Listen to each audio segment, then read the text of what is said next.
Hi everyone, Keyless Entry here. Today I'm just doing a stock lock Sunday video. Just going through my Euros and picked up this EVVA DPI. It's got a pretty paracentric keyway there, this one. Actually looks worse than it is for picking though. Just got a 19 thousandths pick, and you can see through the front, looks like it shouldn't fit, but it's got gaps in the warding, so you can actually pick it like that. So yep, so this one's a 5-pinner. It's a DPI, like I said, nice little keyway. DPI, there is your bitting. So I've got some nice gnarly bitting there. So we've got low, then a mid, then 3's like right down there, probably a no lift or pretty close to, and then a full lift on 5. So should be fun. Alrighty, so this one does also have a passive sidebar. The thing with these, if you pick these, the sidebar is on the right hand side because it interacts with the key. So if you pick this counterclockwise and over rotate probably till about there, it'll brick itself, and there is a way to fix it. I'll try to demonstrate it in the vid. There's an overhead plane passing by, so you can probably hear. Alright, I'll get into the vise. Alright, I'll show you that it works perfectly. There we go. Alright, so I'll be using a Locksports teardrop that I've modified for certain locks like this that have got holes in the warding, because they're almost you have to pick it at a 90 degree, and this one especially because I have to get full lift on number 5 without disturbing 3, and 4's pretty low. I'll just show you the difference between the profiles there. So you can see the one with the blue on the bottom is the one that I've modified, which is a much steeper hook. It's almost like a 9-degree angle there, but this is the factory style there. Alrighty, let's get to picking. Top of the keyway with tensioner from Butcher's Block, which fits in there perfectly. And I'll just zoom in a tad. There we go. Alrighty. So yeah, clockwise. Here we go. 1. I'm just using very light tension.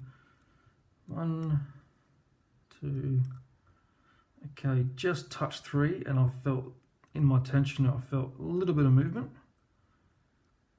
4 behind it is binding.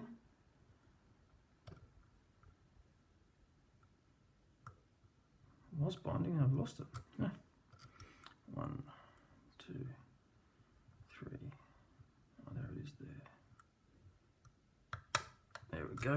So now we're in a false set. That was 4. Okay. 5, nothing. 5's giving me counter rotation. I can't get it set. It's a full lift. Tricky. Okay, I believe I've got 5 set there. Okay, now 1 is binding. Let's give me a counter also. A spool. I had a few things drop there. I'm trying to set 1 here. Okay. I think everything dropped then. Yep. Reset. 4. Okay, 5 is in the belly of the spool now. Might leave 5. See if I can set it. I'm not sure. Just set it now or later. I can't get a proper lift on it actually. Alright, we'll just leave it for now. Alright, so let's go to 1 now. Counter on 1.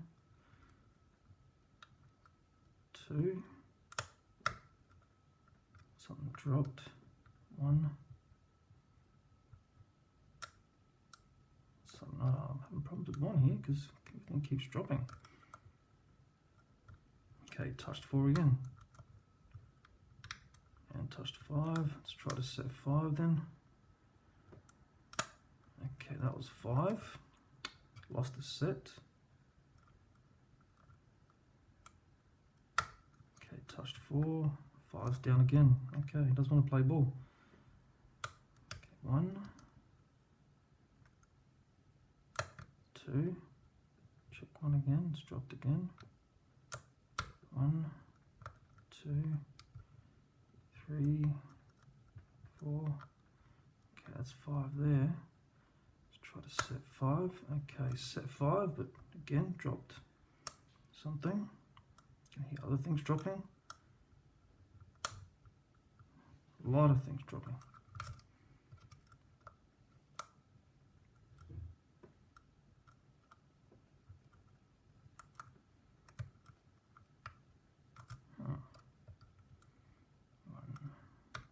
Okay, just touch 2, back in the false set. Okay, now 1, 2 feels good. 3, 4, that's 5 again. Okay, set 5 again. 1, 2, 3. Okay, just touched 5 again, and I'm not sure if it's set.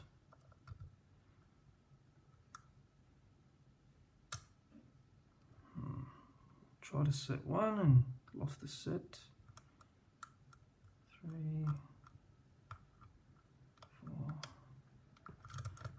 Okay, not sure what's going on here. 1, 2, 3, 4, 5. Just gonna try to, okay, back into the set.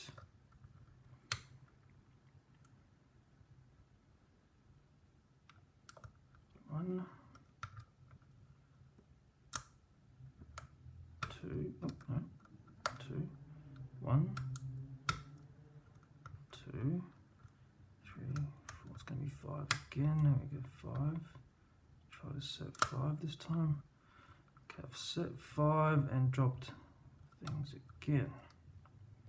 Let's go through and see what we got here.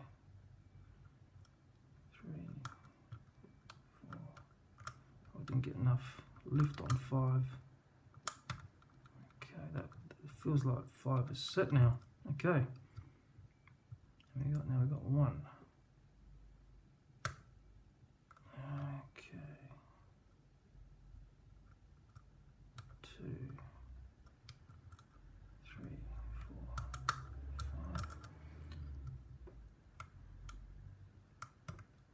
5. Okay, just bumped 1 and got an open. Wow. That was a tricky pick. Harder than I thought it would be, but wow. Alright, we're at 7.5 minutes. That's all the fun in picking, isn't it? Whoop. Yeah, that's all the fun in picking. You just never know how long a lock is going to take. Alright, let's get this clip off. Alright.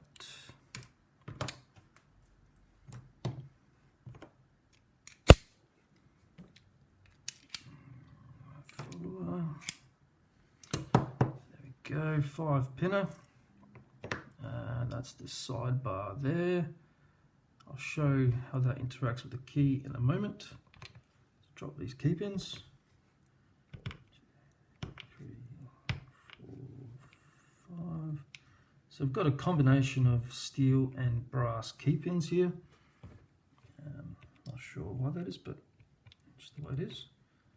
And also this is the exterior side that I was picking. The interior side is obviously cleaner. This is a bit oxidized and that, so I believe they should have the same internals. But so the sidebar here, basically it's got these ridges here, these cutouts here, which match up with the key like so. So there we go, in that position there.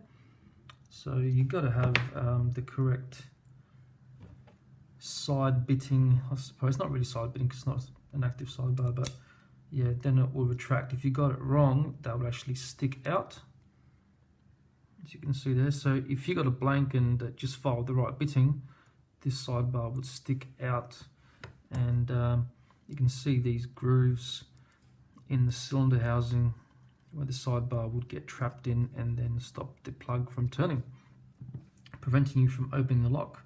Now there is a little trick. So if you are picking these and you go counterclockwise too much, what will happen is the driver 3 will actually get trapped in this perfectly little cutout section here. You can see it's actually cut out there. Got a half circle there and a half circle there.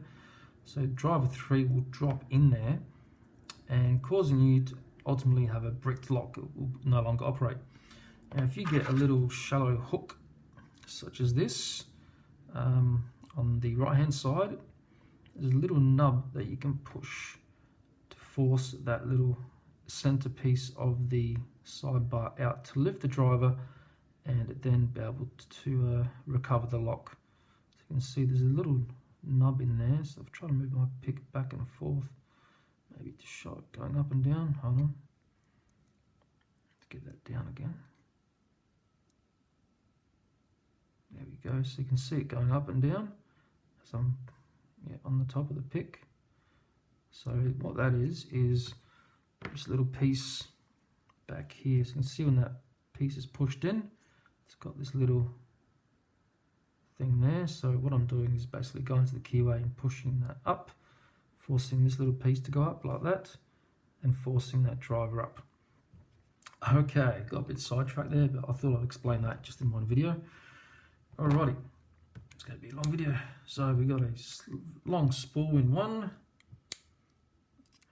longer spool in 2, steel standard in 3, same in 4, and a really long brass spool in 5. And EVVA always has powerful springs and excellent drill protection. Same on the other EVVAs that I've got, like the DPS and DPIs, the sliders as well. They always have excellent drill protection. You can see from the top here, it's got 2 inserts on the interior and exterior side. You can see on the plug here, you've got a plate across there. So yeah, a lot of drill protection, and of course the pins too. So you've got steel pins in every chamber here pretty much. It's a mix of, but yeah, in each chamber there's at least 1 steel pin. So that's a lot of drill protection there.